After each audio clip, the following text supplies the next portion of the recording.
Mi nombre es Paul Johansson y continuamos en nuestro estudio de ética bíblica.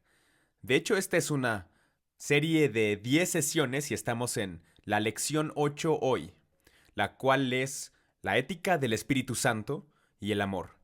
Verá, sin la ética bíblica no tenemos un estándar, por lo cual podemos poner nuestras vidas en la estrella guía de la palabra de Dios.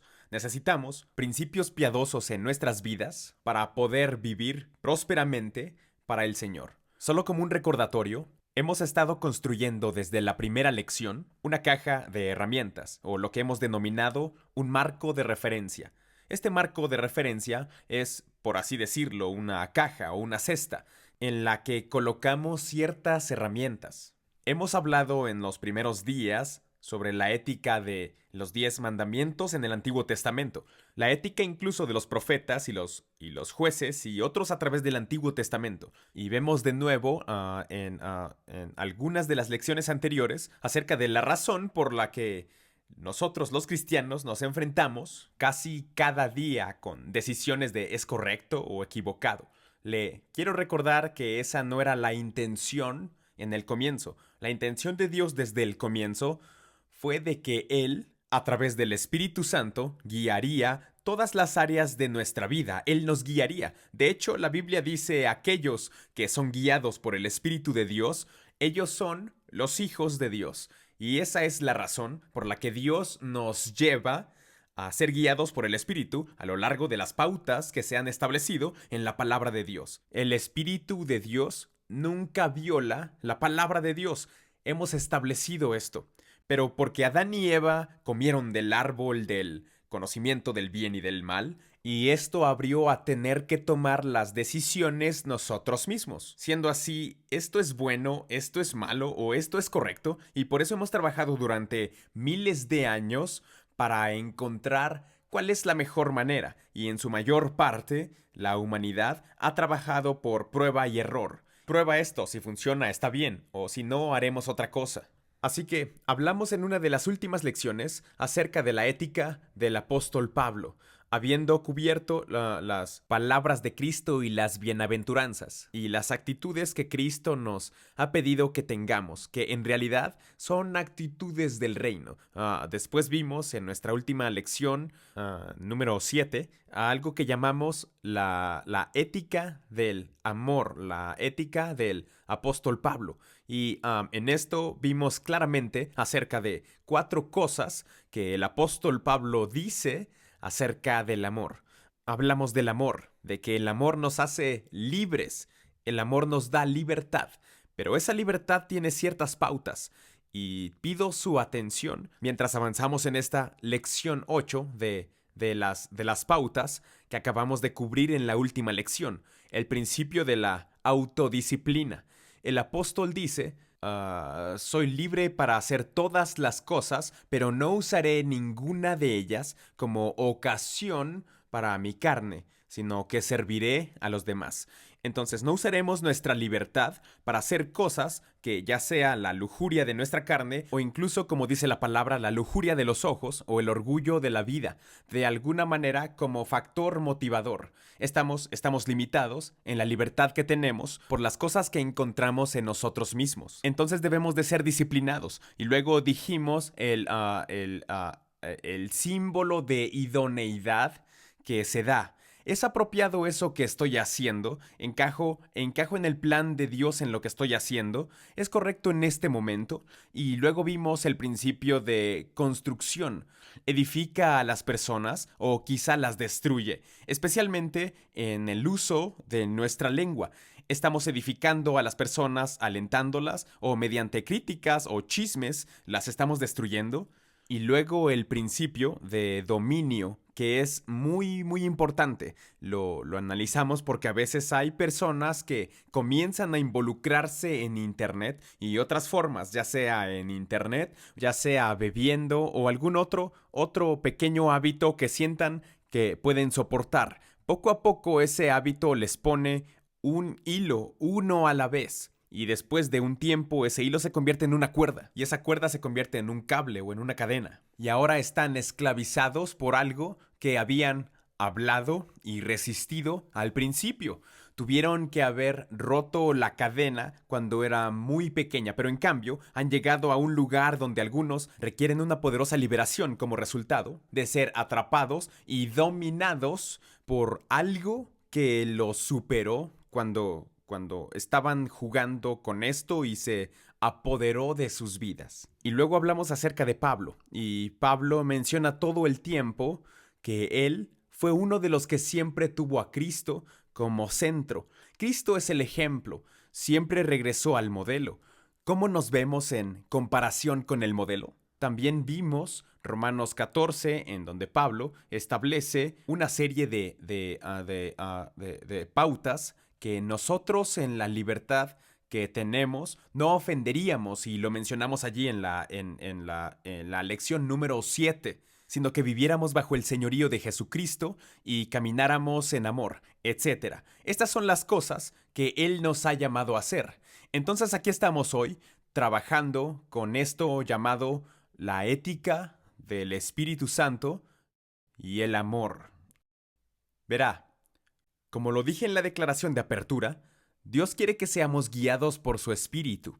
La palabra dice que aquellos que son guiados por el Espíritu Santo, ellos son hijos de Dios, el Espíritu de Dios guiándonos. Y vemos estas palabras a medida que entramos en esta ética del Espíritu Santo y los principios que hemos estado poniendo en nuestra caja de herramientas o en nuestra canasta que llevamos. Las herramientas del amor, las herramientas de la compasión, las herramientas de la autodisciplina, herramientas de justicia que recibimos de Él. Hablamos incluso acerca de los límites del amor en nuestras vidas y los 10 mandamientos. Vimos ese carácter de Dios y también vimos que cuando nacemos de nuevo por el Espíritu de Dios y le damos nuestra vida a Jesucristo, lo que sucede en este punto es que recibimos el poder para llegar a ser hijos de Dios y poder acceder a ese poder. ¿Cuál es el poder de la conversión? Es el poder del Espíritu Santo. Él constantemente está formándonos, transformándonos a la imagen de Jesucristo. Al continuar construyendo nuestro marco de referencia en nuestra caja de herramientas, tenemos que incorporarlo a cada situación. Esto nos dará las herramientas y los principios mediante el cual podemos tomar decisiones bíblicas y morales. Hemos examinado la ética de las leyes y los principios que se nos han dado en el Antiguo y Nuevo Testamento. El simple hecho de conocer estas leyes y estos principios no le dan el poder para cumplirlos. Estas leyes y principios que tenemos y muchas personas conocen pero no pueden cumplir. Jesús sabía, cuando dejó a sus discípulos, que necesitaban recibir el poder del Espíritu Santo. Con los desafíos que enfrentaron los primeros discípulos, el Espíritu Santo de Dios les dio poder para establecer la iglesia, vivir con justicia y proclamar el Evangelio, comenzando con Hechos capítulo 2, cuando fueron llenos juntamente con el Espíritu Santo. Y eso fue lo que Jesús dijo: edificaré mi iglesia. Pero Él nos usa como instrumentos en el diseño de su iglesia. Ahora, en la creación del mundo, esto es desde el comienzo, la Biblia dice en Génesis 1, 1 y 2, el Espíritu Santo se movía sobre la faz de la tierra. Así como el Espíritu Santo se movió en Génesis capítulo 1, versículos 1 y 2, así el Espíritu Santo se mueve en la nueva creación. Pablo dice que cuando nacemos de nuevo somos nueva creación, de modo que en la vieja creación de la tierra el Espíritu prevalecía. El Espíritu de Dios fue la fuerza operativa. Así también como la nueva creación cuando llegamos a ser nuevas criaturas en Cristo Jesús. En la creación de nuevas criaturas somos hechos nuevos por el Espíritu Santo. El Espíritu de Dios nos hace nuevos porque es un espíritu vivificante. Primera de Corintios 15, versículo 45. En el Nuevo Testamento, el Espíritu Santo es tanto personal como ético. Estuvo presente en la concepción de Jesús, su bautismo, su ministerio. Dios no nos dio un simple código de ética. Los 10 mandamientos en el Antiguo Testamento no fueron obedecidos porque la naturaleza humana no tiene poder sin el Espíritu Santo. La Biblia dice que la ley fue citada débil a través de la carne, pero Dios envió a su propio Hijo para que se cumpliera en nosotros la justicia de la ley. Romanos 8, versículos 3 y 4. La ley era débil, no por sí misma, sino porque no éramos capaces de cumplir con sus demandas. Él nos había dado, quiero enfatizar esto, Él nos había dado a su Hijo como un ejemplo ético y nos había dado al Espíritu Santo para vivir con rectitud. Él nos capacita para vivir con rectitud. En medio de una nación torcida y perversa, entre quienes ahora usted brilla, como luces en este mundo presente. Filipenses 2:15. En otras palabras, somos la luz del mundo presente, y Él hace eso por el poder del Espíritu Santo. ¿Cómo el Espíritu Santo ahora, en un sentido ético, guía al creyente en las decisiones morales y los pasos que debe tomar en su vida? 1. El Espíritu Santo convence al mundo de pecado, de justicia y juicio. Juan 16, versículo 8. Entonces el Espíritu Santo es un poder de convicción, un poder para traer justicia y ejercer juicio. Por el Espíritu Santo somos hechos nuevas criaturas.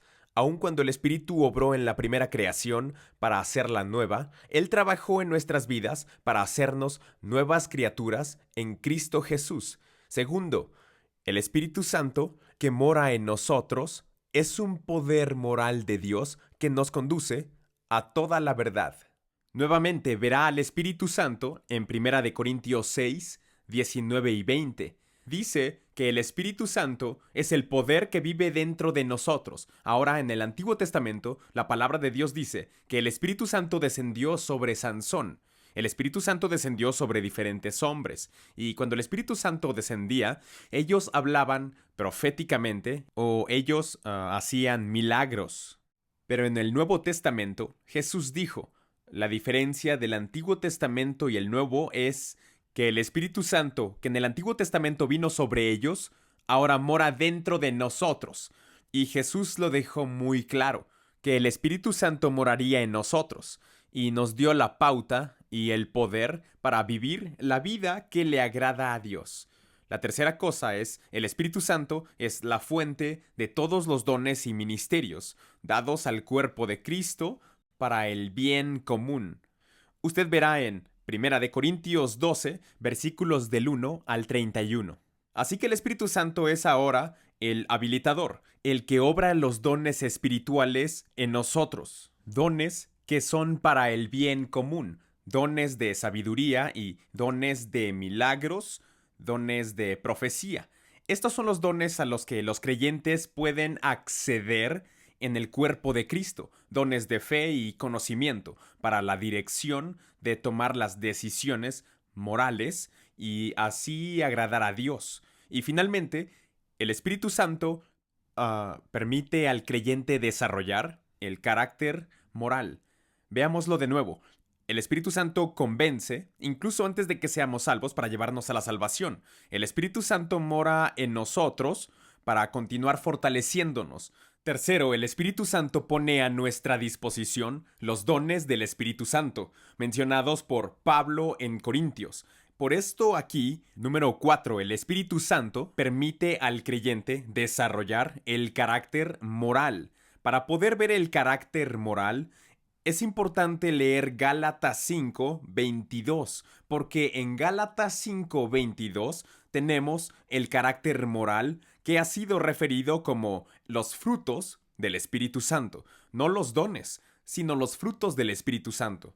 Y los frutos del Espíritu Santo están definidos en términos éticos. Ellos son amor, gozo, paz, paciencia, benignidad, bondad, fidelidad, mansedumbre y dominio propio. Escuchó en la lección anterior que necesitamos tener dominio propio. Es difícil, pero para eso está el Espíritu Santo, para darnos la habilidad y tener dominio propio. Entonces usted puede ver que los dones del Espíritu Santo son dados a los creyentes y puede operar esos dones, dones de sanidad, como dijimos, y dones de milagros y dones de fe. Pero los frutos del Espíritu son dados individualmente a creyentes, pero la diferencia entre los dones y los frutos es que los dones vienen completos y los frutos toman el tiempo para crecer. Y los frutos del Espíritu, incluso cuando una persona es salva, tal vez haya algo de amor, pero a medida que avanzan en Dios, se convierten en personas de amor, se convertirán en personas de paz, se convertirán en personas que creciendo en gracia aprenderán cómo ser fieles y aprenderán cómo tener mayor dominio propio. Verá, el Espíritu Santo está obrando para lograr los estándares éticos que Dios exige y se encuentran en Jesucristo. Este curso no tendría ningún poder si tan solo le estuviéramos diciendo haga esto o aquello o no. Esto es porque el poder del Espíritu Santo cambia toda la operación, que ahora todas las cosas que veo deberían de estar haciéndose tal vez de una mejor manera. El Espíritu Santo obrará a través de usted, si le permite obrar en su vida. No hemos recibido un código escrito muerto, sino que somos capaces de disfrutar la vida del Espíritu Santo a través de Cristo. Y eso está en Romanos 7, versículo 6. Moldeamos nuestra vida según la persona de Cristo Jesús. ¡Qué gloriosa esperanza tenemos en el poder del Espíritu Santo! Ahora, la obra del Espíritu Santo en las vidas individuales nos mantiene juntos como una comunidad de creyentes. Es cuando el Espíritu Santo vino en la primera parte del libro de los Hechos que la institución de la iglesia entra en juego. Es en esos capítulos que escuchamos la frase las personas se reunían. La palabra griega es koinonía, que significa compañerismo, estar juntos. Es el Espíritu Santo que crea un vínculo común entre todos los creyentes. Cuando estoy en la India, o en África, o si estoy en China, en diferentes lugares, y conozco a personas del cuerpo de Cristo. Nos reconocemos unos a otros, sentimos la vida que está ahí, que viene del Espíritu Santo. Por encima de la cultura, por encima de la religión, por encima del color, por encima de la raza, está el poder del Espíritu Santo. Y esa vida individual ahora ha cambiado, y ahora somos parte del edificio del que Jesús dijo, edificaré mi iglesia. En su iglesia, aquí la siguiente cuestión, en su iglesia, el Espíritu Santo abolió el estado sexual como lo profetizó Joel. Sus hijos e hijas deben de profetizar.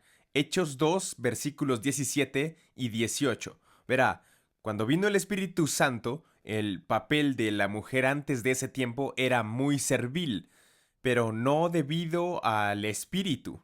Y no me preocupa en qué nación escucha esto o qué cultura tiene.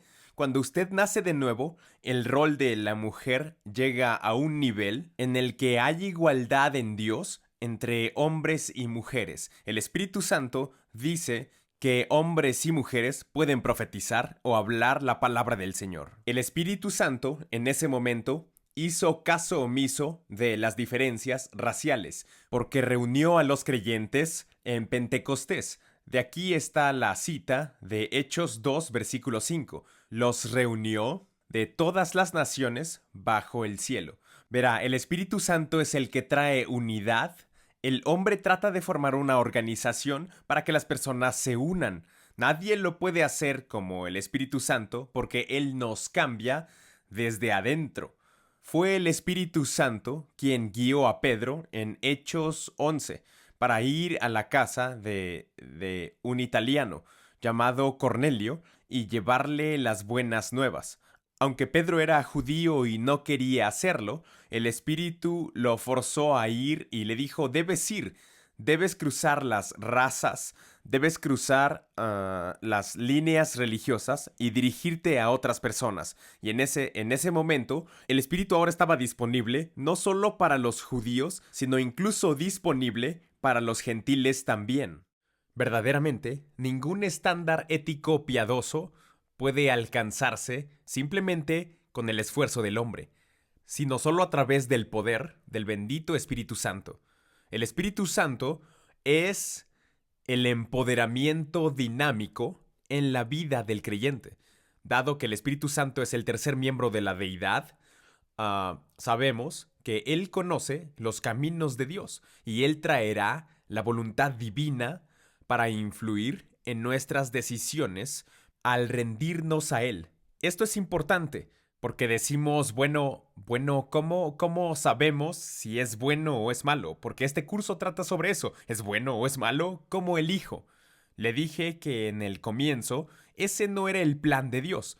El plan de Dios era ser guiados por el Espíritu, de acuerdo a su palabra. Y aquí está, que el Espíritu Santo es el empoderamiento dinámico en la vida del creyente.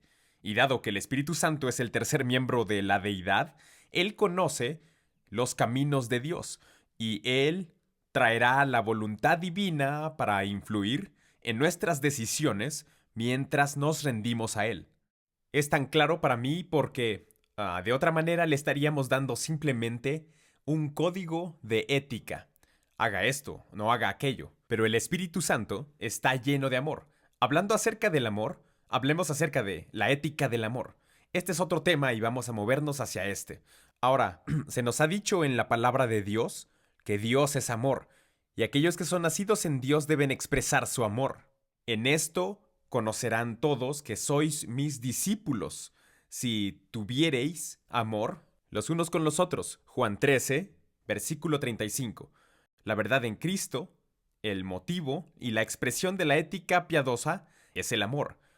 Ahora, cuando usamos el amor, la palabra amor, no estamos hablando acerca de algo que sea muy general, estamos hablando de algo muy específico. En el Antiguo Testamento se nos dieron 10 mandamientos, como revisamos en capítulos anteriores. Cuando preguntamos acerca del gran mandamiento, Jesús dijo, te daré dos. Él dijo, amarás al Señor tu Dios con todo tu corazón, con toda tu alma y con toda tu mente. Y este es el gran y primer mandamiento. Y luego continuó. Un segundo es semejante a él. Amarás a tu prójimo como a ti mismo. Y de estos dos mandamientos dependen toda la ley y los profetas. Mateo 22, versículos 37 al 40.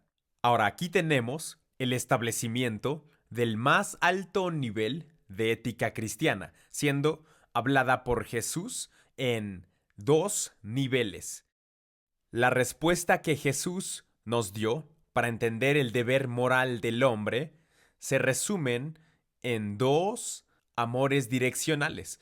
Ahora escuche cuidadosamente. El primero es el amor vertical a Dios, con la entrega total de uno mismo siendo entregado a Dios. La primera forma más elevada de amor es la vertical a Dios. La segunda es el amor horizontal. Ese es el amor que es para nuestro prójimo, así como nos amamos a nosotros mismos. Esto deja claro que Dios debe de siempre recibir el más grande amor, pero nuestro prójimo debe ser amado como nosotros nos amamos. Entonces ahora tenemos dos niveles de amor, uno vertical y el otro horizontal. Dios siempre es primero en amor. Dios tiene la prioridad sobre toda relación humana. Ahora, normalmente no hay problema en amar a Dios y amar al hombre. No debería de haber problema en donde tenemos libertad, en un país o en una familia. No debería, sin embargo, debido al pecado el tema es confuso, y es en algunas ocasiones que los padres, o incluso los gobernantes, asumen que lo que sienten es su poder soberano y exigen la máxima obediencia. En ese momento, un creyente puede verse obligado a elegir entre amar a Dios antes que amar al hombre. Este no es un problema fácil de resolver. La mayoría de los cristianos nunca tendrán que tomar esa decisión tan difícil. Pero si el gobierno nos obliga a adorar a alguien o a algo más que al Dios verdadero, debemos de poner nuestro amor por Dios primero.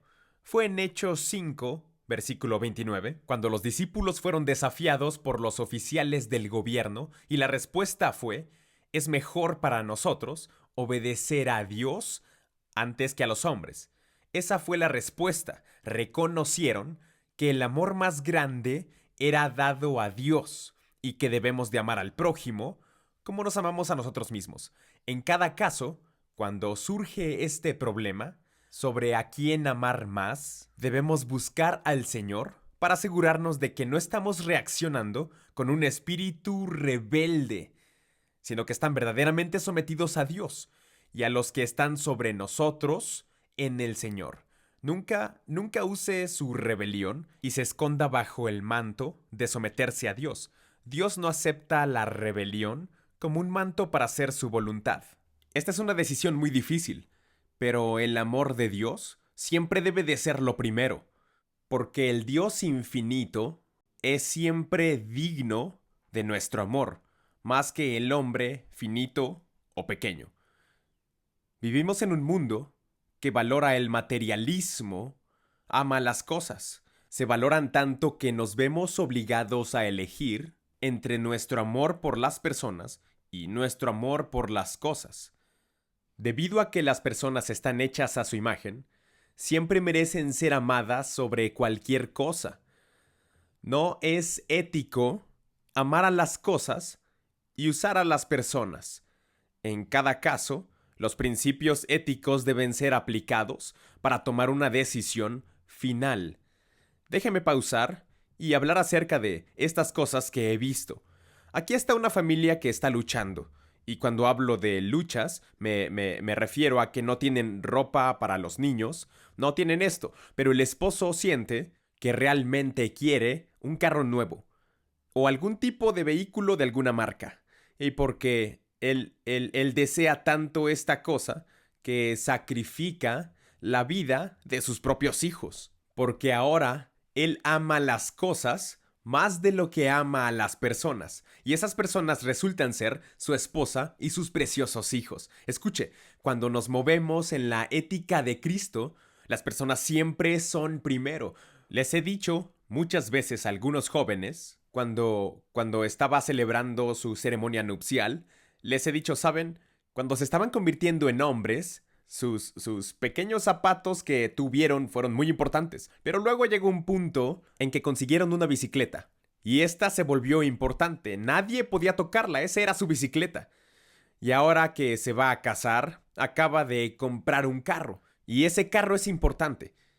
Y ahora se va a casar con su esposa.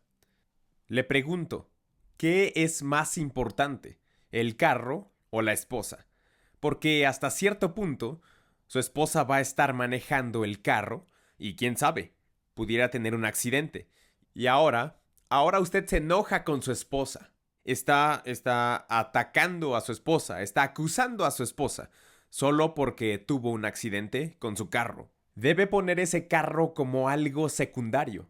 Están ante su esposa y sus hijos, porque las cosas no deben de ser amadas más que las personas. Las personas siempre deben de ser amadas más que las cosas. Siempre que parezca haber un conflicto ético, la presencia del Espíritu Santo dará a conocer la voluntad de Dios, la cual siempre está de acuerdo con las Santas Escrituras. Los principios éticos de la Biblia guiarán las decisiones que debemos tomar. Y ahora vemos que al seguir la enseñanza de Cristo, todas las decisiones santas se deben de originar de motivos puros. ¿Por qué quiero estar con ese hombre o esta mujer? ¿Qué es? ¿Mis motivos son puros? Porque Jesús se enfoca en, número 1, el motivo y número 2, la actitud. Esas dos cosas son muy importantes porque de ahí surgen las acciones. El Antiguo Testamento, los 10 mandamientos, están enfocados en las acciones. La acción de no robarás, no cometerás adulterio, no. Son las acciones en las que se centran. Pero Jesús siempre está enfocado en la ética del Espíritu Santo que está dentro de nosotros. Se trata de actitudes. La actitud de la esposa hacia el esposo. La actitud de la hija hacia el padre o madre. Estas actitudes deben ser tratadas por el Espíritu de Dios. Y algunas veces ellas requieren arrepentimiento para que podamos recibir perdón y ser libres, no solamente por fuera, sino libres por dentro. Porque no es solo nuestro comportamiento exterior, sino nuestros motivos y actitudes internos que llevan una decisión que glorifica a Dios. Escuche, nuestra recompensa celestial final será dada a nosotros a la luz de los motivos que tuvimos por las acciones que tomamos. El motivo es tan importante para seguir al Señor. La ética del amor deja espacio para las concesiones, que son necesarias para mostrar compasión y misericordia en tiempos en donde la ley puede ser abusiva, como el niño que desobedeció a su padre. Y cuando él desobedece a su padre dice, si desobedeces, vas a tener que dormir afuera. No vas a estar en la casa. En esta casa debes de obedecer. Y el niño desobedece a su padre, y entonces el padre envía al niño a dormir fuera de la casa. Pero durante la noche, el padre se despierta y sale de la cama y va afuera. Y le dice a su hijo, hijo, quiero que vayas dentro y que duermas con mamá adentro. Tomaré tu castigo y yo dormiré afuera. Verá, el castigo seguía vigente. La rebelión no fue negada. La desobediencia no se pasó por alto. Pero fue pagada no por el Hijo, sino por el Padre. Y así es con Cristo. Él no pasará por alto el pecado. No va a decir por ti, debido a quien sé quién eres, no hay problema. Él va a reconocer, por el Espíritu Santo, estar convencido del pecado y de justicia. Pero habiendo sido convencido, no huya del Espíritu Santo. Diga, Espíritu de Dios, estás bien y yo he equivocado. Lo que sea que quieras que haga, lo haré para arreglar esto. Haga espacio para los caminos de Dios. Debe recordarse que el amor no viola los santos principios de Dios, pero es capaz de implementar la voluntad de Dios, mostrando su gracia compasiva. Dios es capaz de redimir a los caídos que se arrepienten y restaurarlos como pródigos a la mesa del Padre. Algunas veces los cristianos mayores tienen a un hermano mucho mayor y dicen, bueno, ¿cómo es que esta persona que estaba perdida en el pecado ahora regresa a la iglesia? Verá, debemos de ser liberados de un hermano mayor o de un espíritu crítico, pero tenga el espíritu del Señor para recibir a aquellos que Dios trae, ya sean nuevos creyentes o un hijo pródigo descarriado que regresa a casa. Nuestro juicio y nuestros castigos fueron tomados por Cristo en el Calvario. Y a quien el Hijo libera es verdaderamente libre. Libre, muy libre de usar estos principios divinos para vivir la vida con éxito. Que el Señor les bendiga.